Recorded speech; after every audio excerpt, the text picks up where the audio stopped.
Morning, everybody. I'm Andrew with PyraMax Bank here in Milwaukee. We're really excited and pleased to be able to sponsor this morning. We've been working with Elmer and the ScaleUp team for about 2 years now, and what they really have been doing in the Milwaukee community really fits our mantra of working with growing businesses who are really looking to better themselves. So, we're pleased to be here. We've got some takeaways and some information outside, and our phone numbers are all in there. So if there's anything we can do to help you guys, feel free to reach out to one of our commercial bankers, and we're ready to help. But with that, I'll kick it off to Elmer, and have a good morning. Thank you so much, Andrew. Good morning, everyone. Good morning. Welcome to another Meet the Masters with ScaleUp Milwaukee. Today, I'm really excited to say that, like you just heard, we're sponsored by PyraMax Bank. We're going to have a fantastic conversation. The only preface I will give to what's about to happen is it is intended to be a conversation. So if at any point you hear something that needs clarification or you want to go deeper down a certain direction, please do let us know, and I invite you to join in. We're talking to the president and, in fact, the owner of Coakley Brothers, Peggy Coakley. And let's just start off with I'll invite you to tell us the Coakley Brothers story. It's a long story. It's a long one, Elmer. So give us the high level, 1888 to now. Yes, in 1888, Coakley Brothers was started by 3 brothers, and they were the 3rd generation of the descendants that came from Ireland in approximately 1839. So it's kind of interesting, not to go too far back, but a female protagonist in my family, her name was Johanna Coakley. And in that year, she came over in the belly of a lumber boat that came back from Ireland with 8 children, and they disembarked in Canada, made their way to Boston, and then eventually to Erin, Wisconsin. And the youngest, the 2nd youngest, was Timothy Coakley. That is my descendant. They stayed here. Unfortunately, much of the family, they were farmers. They bought rocky land and eventually sold it for greater land and moved out of the state of Wisconsin. So my descendants stayed, and his 3 sons started Coakley Brothers. 1888, they started down here. Right on Michigan Street was the family home, and they went down to St. Paul Street, which at that time it had a different name, but didn't have to go very far from the family house. And they leased a warehouse, and they started through horse and buggy, picking up trunks and making deliveries to all the great titans and merchants of the communities, from the rail lines and the shipyards that came in. At one point, they had a messenger where they were by bicycle delivering telegrams around the community. So it was always some form of transportation. And then 2 brothers bought another brother out. It's a long legacy, and it gets a little confusing. Yeah, I'm going to let her tell this part. And the brother that they bought out is my great-grandfather. So what happened is the 2 that remained and owned it didn't have any children, but their other brother who they bought out had all the kids. And so they eventually left all the stock through that line. And I represent the 5th generation of that line. So that's where we are today. That's a Cliff Note version. Fantastic. That was very much abridged and helpful. So interestingly, almost just shy of a century later, you joined the company in 1986. I want to start with asking you, how much pressure did you feel growing up to even consider getting into the family business? None at all. Yeah? No. And I don't know. They really never pressured any of us. I have 3 older brothers. I'm the youngest, a girl, and I never looked at it as the place where I was going to go. I knew that I could, but we were encouraged to work in other places. I started working when I was 15 at the Elm Grove Dry Cleaners. When I became 16, I moved up to the Elm Grove Pharmacy and worked at the back counter flipping eggs and doing the dishes. I worked at the Hideaway Leather Loft, and I started doing office moves probably when I was 16, 17 on weekends, come in and do filing work. When I went to college, I was a waitress all through college. My relatives owned Field Steak and Stein in Wisconsin Dells, so I worked there up in the summers. So work was always a mantra. It was always something, we were trying to, have your money in your pocket, and we were encouraged to work, and I loved to work. It was fun. So I kind of came up in a privileged environment. We grew up in Elm Grove, very nice home that my parents built. But we did all the yard work and cut the grass, and it was family chores on Saturday before you could head on out. So going back to your question of the family business, I had other sights. I was going somewhere else. I was a communications major, and I enjoyed public speaking a little bit. I thought maybe I might go into broadcasting. Always knew I could do sales. But I left after school and I moved down to Atlanta. I had a cousin who lived down there, and I used to always visit her on my road trips to Florida with friends in college. And it was a growing, progressive city, and it was attractive to me. So I headed down there and I landed a job selling copiers. Yeah. But you know what? It was a great experience because I was put through a sales training that was managed by Xerox Business Systems at the time. Probably maybe some of the best training you could get for sales in the nation. And it was right down to the fundamentals of, how do you close a deal? And well, you need to ask for the order.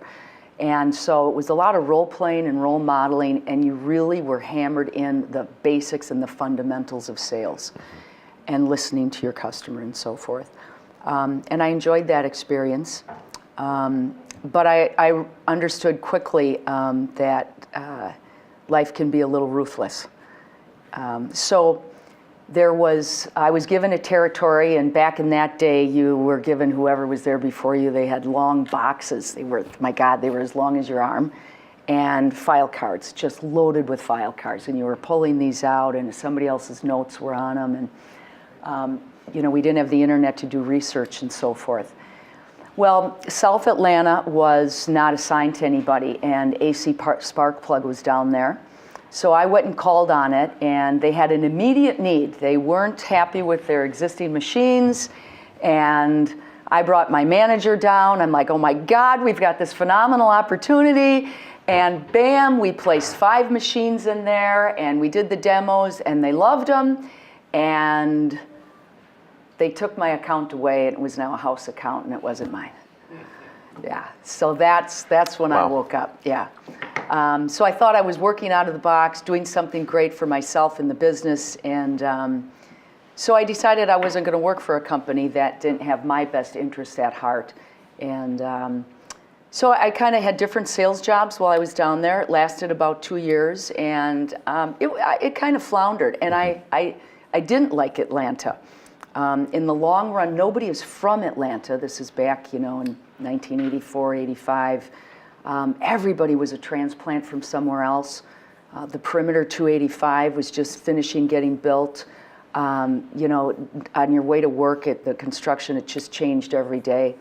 And I was young and I was dating, and suddenly you were dating a married man. And that happened to me several times. So it was a little clunky. Did I mention that we record this and it ends up? Yeah. No. Well, I didn't know it at the time. So, but there was a different ethos, a different moral system. I called it the white knuckle syndrome, where, the how you were brought up and how you were raised, coming then out of college, it was put to test, and you understood who you were and who your own value system was, and. So after 2 years, my dad had asked myself and an older brother if we wanted to come back into the business. He was getting older, and I said sure. So came back and put on a sales hat there. Yeah, and how long do you feel like it took you to sort of find your place in the business as something other than, Neil's daughter? Well, to be perfectly frank, it was when my older brothers left the business. So I was always in their shadow, and it felt as though to zig or zag or make any moves, I needed their permission. And I had a father who was advocating for me, and obviously, I guess, saw something in potential, but there was areas where I was being thwarted. So, and I felt that juxtaposition. Family businesses are a strange dynamic. Anybody that I've ever talked to in them, they all have a different journey of how they have to navigate through that. Well, and there's more than one challenge to your joining this family business. You jumped into a business that was very, very old and incredibly male. And in an industry that is Good insight. overwhelmingly male, right? And as you said, you're a girl, right? So, was that part of the challenge in kind of finding a place? I hate to say this, but it was internally. I remember driving to a Aurora Healthcare clinic that was moving in Elkhorn, and the male person that I was driving with was supposed to be, I was there to observe on that call. And, they said, I think this is going to be very, very tough for you, almost impossible. You're selling mostly to men, you're selling trucks, there's no women in this industry. Literally, it was just stated that way to me, and I don't know how you're going to do it. Got out of the car, went to pay for the gas, and I held back tears.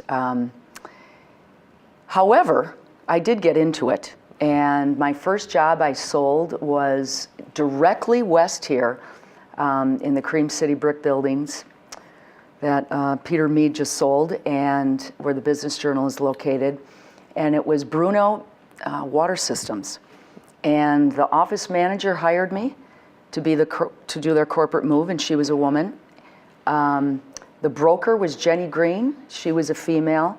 The only guys that showed up at the meeting were the IT people with their tool belts on. So my first job, I was sitting around almost with a full table of women. And, soon to discover that many of the people that were making the decisions for a corporate relocation were office managers who were female. So the story that I was being fed wasn't the reality on the street. And what happened to that guy that you were riding in the truck with? That I was riding in the car with? Yeah. He exited stage left eventually. Yeah, I would imagine that's the case. So 1999, you become president and CEO, which, for those 13 years, you're learning the business, you're finding several different roles. One of the things that's fascinating to me is the degree to which you've brought innovation into the business. Where did you learn how to be innovative, given your, what we'll call a narrow experience operating a legacy business? First and foremost, my dad. So my dad was always looking for ways that he could become more relevant to his customer and, remain sticky to them by asking them, what else can we do for you? What are you challenged with? We started a printing company, and that really was him by asking an individual who ran one of the modalities at GE Medical, what are you struggling with? And he said, well, my gosh, out on the loading dock, I've got all of these manuals. They're taking up my space for receiving and delivering. I can't keep up with the revision control, and I just want to get them out of here. And he said, what, can you tell me more about that? So through that single inquiry, we took that modality and put it in the warehouse, which is now the Bricks building, and it encompassed an entire floor. And eventually we received every modality or division of GE to manage all of their manuals and files that were shipped out with their equipment on a worldwide basis. So Xerox Business Systems had been printing the manuals, delivering them to us, and we were the distribution. And they had to be ISO compliant and delivered out when the machineries were leaving the production line. So we became the revision control, and eventually the manuals were not being done properly. They weren't being done right, and pallets were coming up that were extremely egregious. So they were breaking their contract with GE. And this is when I really started working innately with my dad. And we together then went after the print business and found some very good talent. Something else that I was taught is where you're weak, how you're strong. So we were pretty far afield from moving and storage. And so we went for it, and we landed the contract. We took it away from Xerox Business Systems, and we started a printing company, called it Coakley Tech, and it became quite successful. And we're going to jump back and forth in time a little bit, but you sold it in 2007. Mm-hmm. What was the path to doing that? I mean, why did you divest of that business?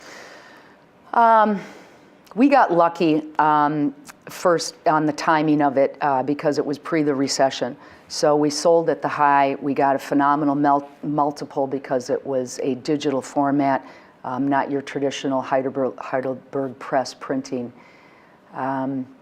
We sold it because in order to take it to the next level, we would have had to get very comfortable with our banker and expand into other markets. And that was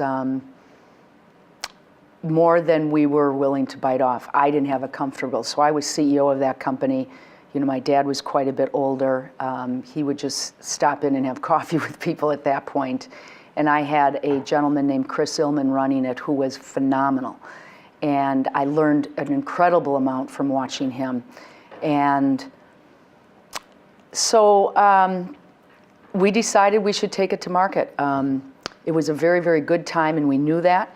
And we had a win. We had a win. We had the bird in the hand at the time. And so to take it to the next level would have been saddling a tremendous amount of debt. And you know, a business is a living organism. It just keeps growing. And so you see the next move, and you need to take it, or you need to bail. So we bailed. Excellent. So, you know, there's two general themes that I found particularly interesting about your experience. One is, of course, the multi-generation business. And I hope we have some of those folks in this room. And the other side is your extraordinary people orientation. So, as I mentioned, all the research I did on you culminated in this consistent theme of you're caring deeply about your people. We've got a room of business owners and folks that work with business owners. Mm-hmm. What do we need to understand about caring, working with, and capitalizing on people that would advance the industries in the room? And capitalizing on people in a good way. Yeah, Let's say yeah. I could talk about this for a long time. To me, it's so self-evident. You know, I come out of a service industry, so all we have are our people. That is our asset. We're not manufacturing anything. And, you know, today I have 140 employees, and 100 of them check in. Some of them go directly to site, but, you know, they're walking out, and they're walking in your doors all throughout southeastern Wisconsin or the state of Wisconsin. And I need to know that they are people of high character, that have integrity, and that are going to follow through on what they've been trained in and what they do. So in order to do that, you need to spend a great amount of time on the front end and the back end of your people and care for them. So it is from paying a decent wage. You know, and this is not to get political at all, because I've been all over the map on the political spectrum myself, on supporting one side and then the other based on things that come and go as themes of importance. But the wage is really important. If you want to map out a $13 an hour wage, you can't survive on it. So if I sit back and I look at, all right, if somebody's going to rent an apartment on the north side or the south side, they've on the bus line, or they go and buy a used $4,000 car, and they need to insure it and put gas in it and pay that rent and put food on the table and maybe have one or two kids, put them in a public school, pay for a sports uniform or whatever it is, and clothing and food, you cannot do it. The math doesn't work. All day long, it doesn't work. So there's no pride in paying somebody $10, $11, $12, $13 an hour. I pay college kids coming in to be movers in the summer $13 an hour. Our minimum wage today is $7.80. So you have to figure out a way to charge more, pass it off to your customers so you can have people of character and integrity showing up so that we can have people in your facilities who aren't going to steal because they're starving. So it literally gets down to those type of fundamentals. That is what I'm passionate about, and I want to employ people and pay them a decent wage so they can make a decent living. That is first and foremost what I take pride in and what I strive to do, because that's how you have longevity. Mm-hmm. That's where your training works, where you can keep putting into them year after year after year. They can grow and they can go up the ladder to a $25 an hour wage. And you're showing them and you're investing them and they believe in you. And it comes back in spades. And it takes the stress out of the workplace as well. I don't have as many headaches as a lot of my peers. So, one of the things that we hear a lot about is this is a cost competitive environment. Yes. And so what you just said was you pay more and you sort of transfer that cost to your customers. Well, what do your customers have to say about that? Does it require them to buy into that philosophy? Without a doubt. Okay. So I have people today that show up at Northwestern Mutual, GE, Rockwell Automation, Johnson Controls every day. And how can you have people show up there every day and be an adjunct arm to their facilities department and produce? The reason why we're there is because we're making their jobs easier. That's it, and it's as simple as that. We're there because we're making their jobs easier. And if that facilities manager has on Monday morning, this is your to-do list for the week, they're not walking football fields to double check my crew, ever. It's just getting done and it's getting executed. And all their buyers throughout their facility are saying, thank you, these guys are great. They even know them by name. And you can't have a revolving door of labor in your organization and make your customers' jobs easier. It just doesn't work. So, this is not the direction I thought we were going to go. Me either, actually. It turns out that one of the challenges for a lot of growing businesses, and tell me if you all agree or disagree, is actually finding and recruiting talent. Yeah. Right? And it's a conversation that's significantly more complex than just pay. Right. You've identified some magic sauce. What is the recipe? Well, you don't make as much. If I have lower wages and everybody performed at a $13 an hour wage, I guess I'd take more money home and I could pay top people more, and maybe we could have bigger bonuses. It would certainly help add trucks. You can put the money anywhere. But then you have another problem. So it's how do you create a balance within your organization, and what choices do you make every year to be able to still run your company and compete. So that's a balance that we have to do all the time. And it's continual analysis of it and studying of it and finding work where your customer is willing to pay a little bit more so that their job is easier. And boy, I can tell you, as everyone is busy today, they are willing to pay a little bit more because they have so much more to do. So when I'm taking this off of their plate and they get to go over here and focus, they're actually small rounding numbers. And we're told that. I'm told that from our customer base. How much did you have to do when you took ownership of the company and took leadership of the company to shift the culture? Well, this was first and foremost, and it isn't just money. That's something that I have pride in, but it is retention, particularly today when everyone is short of staffing. It's how you treat your people. It is having an environment that they enjoy coming to work.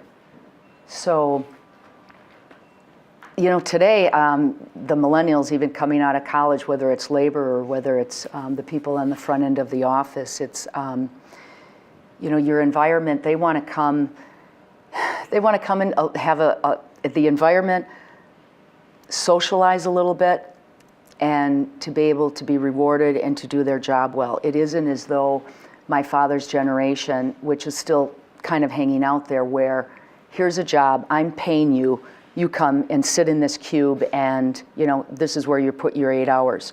That mentality is completely flipped. It's almost reverse mentorship, where we're going to the younger generation and saying, what do you want? How would you like to work? How do you think you're going to be more productive for our organization? They're coming to work for you. They can work anywhere. Why are they choosing to work for you? Why am I so lucky that they're walking through my doors every day? How am I going to get them to follow me up that hill if I can't articulate what we're doing and where we're going and telling them why and spending the time on that front end? Why are they going to invest in this place, in this location, and me and our vision and goals for what we have if I don't care about them and show that? I don't think you can fake that today. That's a generous attitude, I think. It's very friendly of you. Well, there's this perennial conversation around accommodating millennials and those coming behind them, and it's typically discussed in almost cynical terms, like, well, this is what you're going to have to deal with, as opposed to what you just described, which was, wow, what an honor it is to, invite you into my company and so on. Yeah, I don't have too much patience for that dialogue anymore. I really didn't from the beginning. It doesn't matter what generation is coming through. So you better figure it out, and essentially that you call it the secret sauce. It's the same sauce I've been doing since 1999. Yeah. And it works. So we're going to shift to my favorite topic. Do you guys know what that is? Growth. You have more than doubled the company since you came to the business. Actually, since you took on the leadership role. How'd you do it? And I want you to answer this from, you've got a room full of folks that are growing businesses. okay. So provide us a Cliff Notes version of the instruction manual. Look down the road. Look down the road and look down every corner, making sure you can see behind that corner.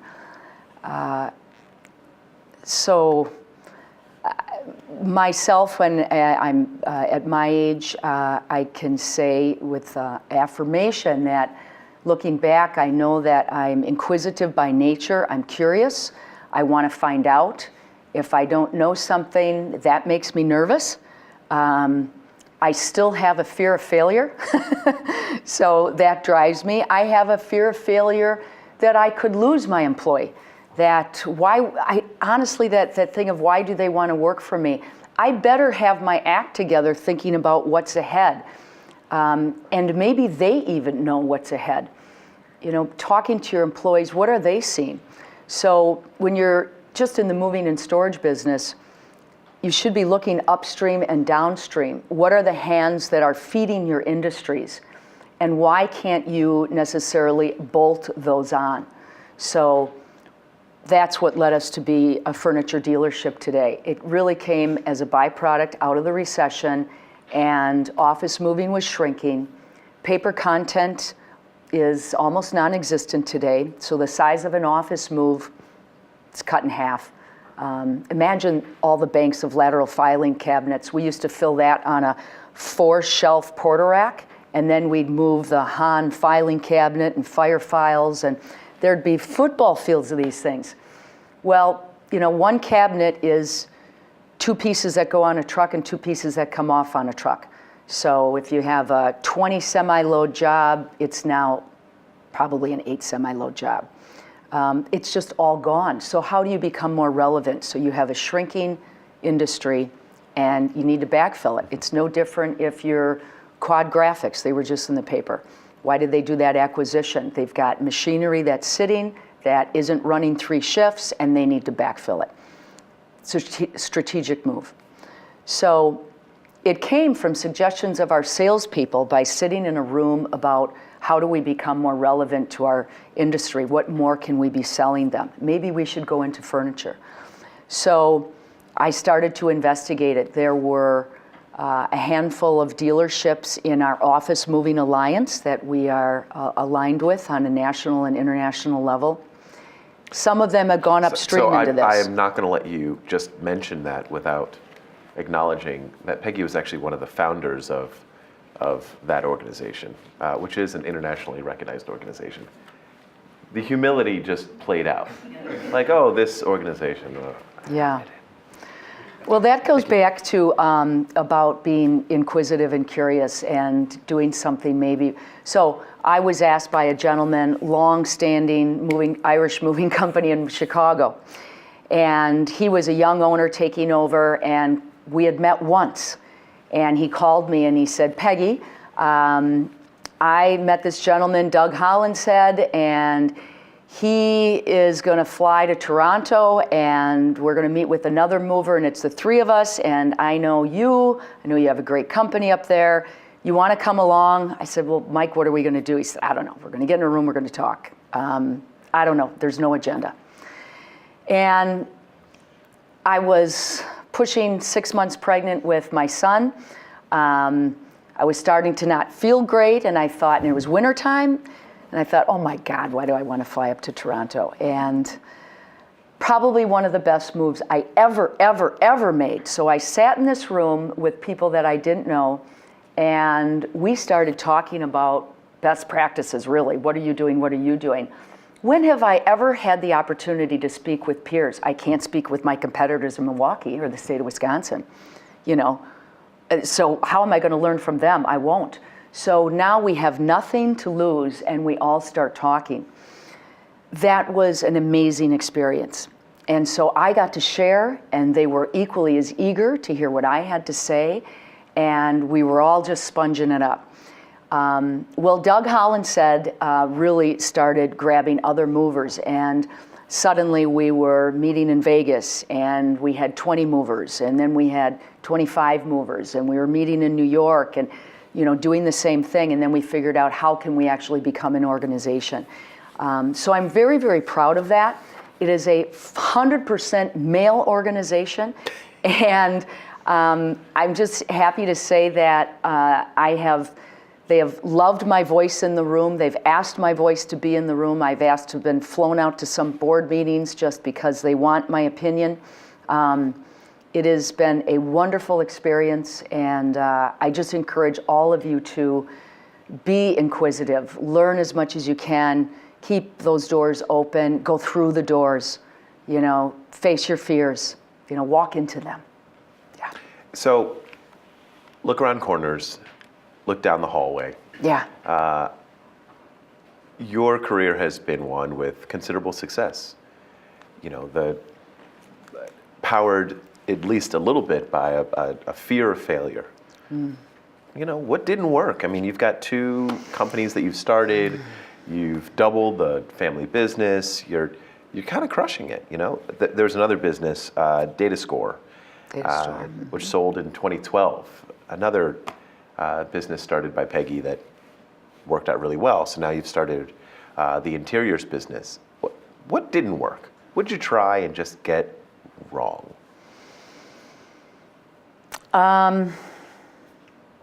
I've made hiring mistakes. I've kissed quite a few frogs in my career, held on to them too long, and allowed them to kind of talk me into some directions that I shouldn't have gone in, that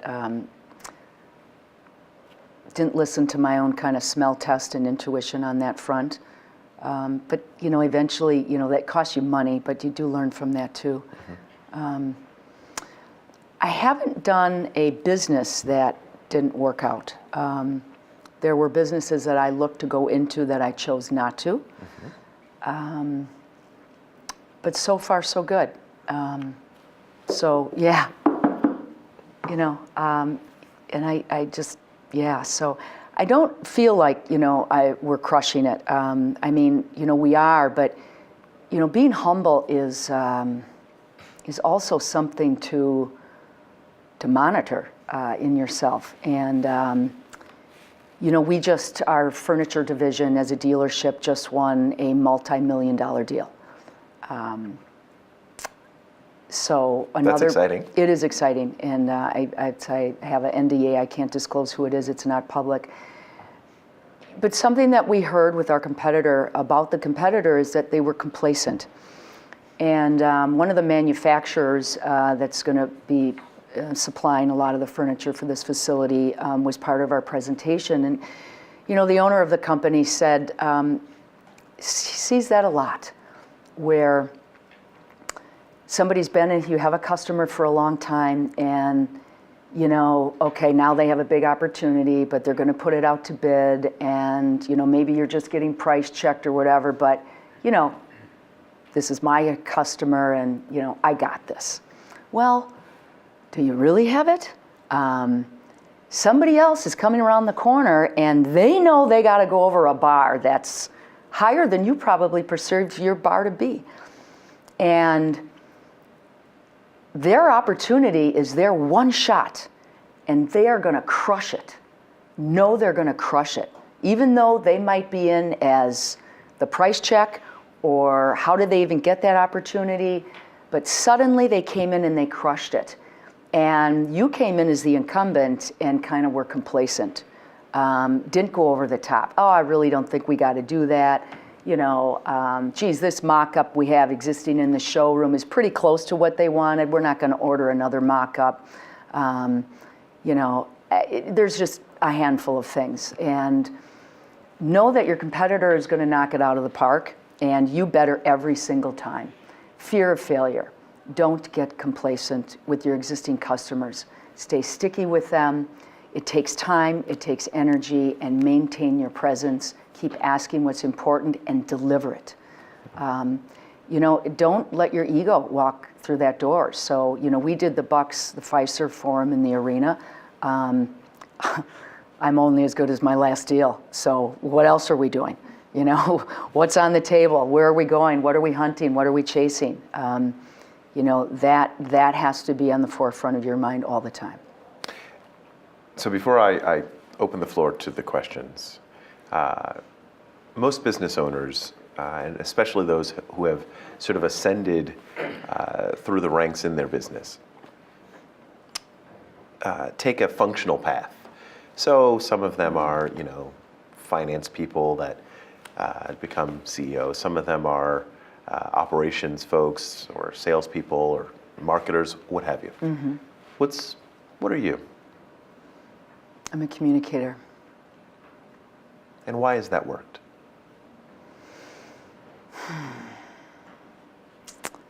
I probably over-communicate. If I ask my employees, maybe they don't need to know everything that I wanted to dispense upon them. I tell stories a lot at work. I tell a lot of stories that my dad even still told me about my experiences. When you asked that question before, it was a big job that it was an account work that it was mine to lose, and I lost it.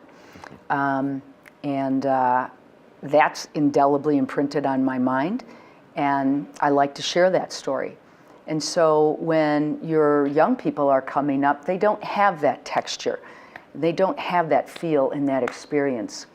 So being a storyteller is important because then they get it. If you go to a funeral and you hear a eulogy, and if it's pretty cookie cutter, did you get to know that person anymore?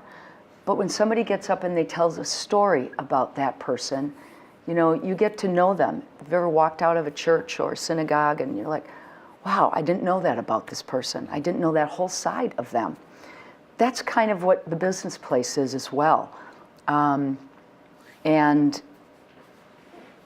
If you can have a little bit more of an environment where it's okay to make mistakes, it's not like you want to highlight a coworker's mistake, but if you have an environment where they're free to talk about their mistake, other people are learning from that one as well. And that you have to do a lot of work to get to that level with your people. But so I would say I'm a communicator. During the recession, I had town hall meetings, and it wasn't every quarter. It was every week, every 2 weeks if I needed to. Everybody, should I be looking for another job? Where are we going to be going? I mean, our productivity, it was a hockey stick going down. Mm-hmm. So very scary times, and to communicate and navigate those waters was important, and it worked. And it absolutely worked. I invite questions from the audience. You referenced a couple of people that you had hired and they tried to take you down a path and it didn't work and they didn't stay. And what are your takeaways from that? Or what are the sort of lessons learned if I had it to do over again kind of thing?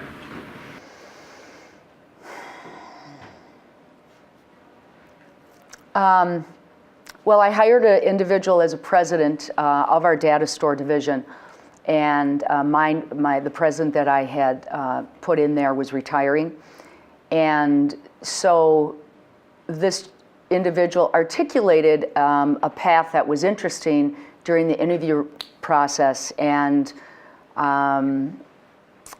so I was open-minded to it, as I am, but that was a different facility. And what I quickly learned is that instead of working on the core competency of that business, within 6 months, he was really, really working over here and already, kind of hiring staff that had a skill set to go down that road that he and I hadn't really discovered, done discovering on, and that I hadn't flushed out.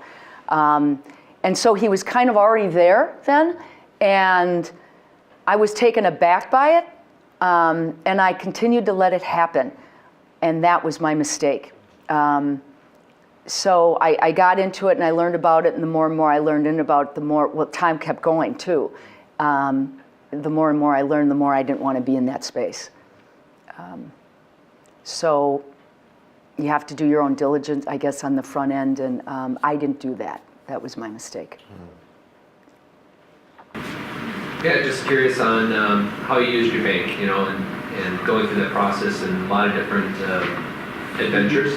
Mm-hmm. But how often were you looking to the bank, and how often were you making choices based on what you could do on your own? Well, I come from an environment where we've always paid down debt. With Coakley Brothers, our real estate has served as our line of credit. And, when you've got too much debt on the real estate, then, we're only an asset-based company. So that was always, getting into a comfortable position so that the next time you do see an opportunity, you have the ability to go. Utilized the bank when I transformed a facility, a building that housed our printing company is now Stadium Self-Storage. And so I did a tremendous amount of research on that industry, put a pro forma together, and I interviewed at 4 banks at that time. And the incumbent bank looked at me a little ridiculous at the time. And so, names, can't do names, huh? Let's be nice. Let's be nice here. So, but the bank had changed, and suddenly I was dealing with somebody in real estate, and I was dealing with somebody in operations for my business, and they wanted to separate my real estate from the business, and real estate wasn't a comfortable space. So that wasn't going to work as a funding source. And then I found banks that knew the self-storage industry, had businesses within that space, and they were quite comfortable with it.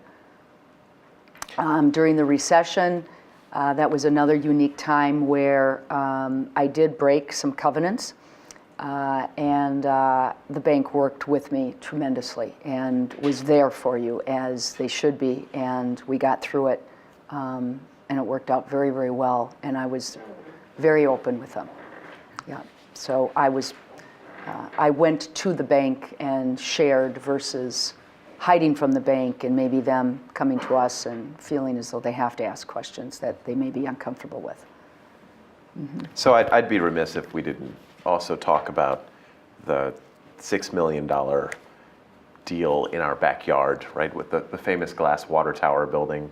That is the incredible, beautiful development project that is really just completed. That's presumably you're going to walk back there to the office. You know, I understand a little bit about the deal structure. There were some historic preservation tax credits, but why do it that way? Why not just restore the building to a usable place? Why do the beautiful, you know, water? That came by happenstance. So I was at a dealer meeting for West Elm in Brooklyn, and it was a gray November day, just like we have in Milwaukee, raining, and I was with two of my coworkers, and we came around a corner, and there was Tom Fruin's much smaller water tower on top of his studio, and it was stunning. So I asked the Uber driver to pull over and looked at it, and it stayed in my mind, and my son was coming out to share the weekend with me, and we walked to the water tower, and as I looked at it on its base, I thought to myself, my God, I've got this old steel, really disgusting water tower base with nothing on top of it, on top of my building, that my dad had done research to remove it at one point, and it was cost prohibitive by his standards. And so I thought, my goodness, could this happen? So I stuck with it. And I remember we were meeting with our architect, Kabalo Washotko, and our builder, and we were in their studio. And my vice president of operations was there, and I brought this to the table as an idea, and I said, you know, everybody, you have to keep this under your hat, and I want to show this to you. And, you know, they all looked at me a little bit, really? And so the story came back to me, but they're right down the street, and I did walk back, and the builder said to my vice president of operations, is she serious about this? And John said, oh yeah, I would get on board. So he knew me. He and I have worked together for these 32 years, and you know, he's one of those employees that have been, okay, Peggy, I'm here. He's one of the guys that I have a vision, and this is what we're going to go, and he's kind of holding the walls up for me as we go. Great key guy to have, and so anyway, it turned out, and I'm just so delighted with the response from the community. I never saw that coming, and it's more beautiful than I thought, and it's just been a joy, and it's, from what everybody said, it's brought them joy. So I'll tell you, I love it. I am not from here, and so I have a lot of family and friends that come to visit, and I love coming down to Walker's Point, and you know, I don't actually ever point it out. I actually let them find it. And one of the things I say about it is, yeah, we got that right. And I absolutely take Thank you. ownership claim of having done that, right? We It's got ours. that right. It's Yeah. everybody's. It's for the city. It really is. It's you know, wonderful. So thank you. the city for has doing that. supported me throughout all these years. So as we think about wrapping, I want to give you a minute to lend whatever advice is in your mind and on your heart for this room full of folks. And you know, we are an organization that's about growth. And to achieve growth, you've got to have a connection between your mind and your heart, and your body for that matter. Yeah. And so I invite you to make it about any of those things, as long as it's about growth. What would you like to tell our folks? Have positive energy. In order to grow, I believe you have to have positive space in your mind and in your heart, because you have to exude that to the people that you need to inspire. You can't do it alone. Nothing will ever happen by just you thinking about it, dreaming about it, or wondering about it. It takes a team. And it was my employee working late at night. I couldn't find the artist. And I had been researching studios in New York, and she said, let me try him on Instagram. Bam! She came back and said, I got him! And he was intrigued, engaged. So it took a co-worker to find him on Instagram, a younger generation. I was going the traditional route. So welcome those people in, listen to them. They are smart, they are hardworking, they will work for you, they care for your organization if you care for them. And walk on the balls of your feet and be inquisitive. Drive that energy into your organization. Be demanding and accountable, but let people breathe and go. If they're good at what they do, that'll come back in spades. And trust your people. Find out what they're all about. And there's something else. As a leader, it is our job to make their place in your environment desirable, desirous, satisfactory, and a place where they want to come and work for you. They have to believe in you. And so growth happens because you've gone down the road, you've seen it, you've looked upstream. What other businesses can you bolt on? But your employees have those ideas too. And when you go at them to research them as a team, they're already on board. You're already sowing that, you're closing that deal internally within your company. That would be about how I could wrap it up. Be positive. So, on behalf of ScaleUp Milwaukee and our sponsor for today, PyraMax Bank, please join me in thanking Peggy Coakley, President and CEO of Coakley Brothers.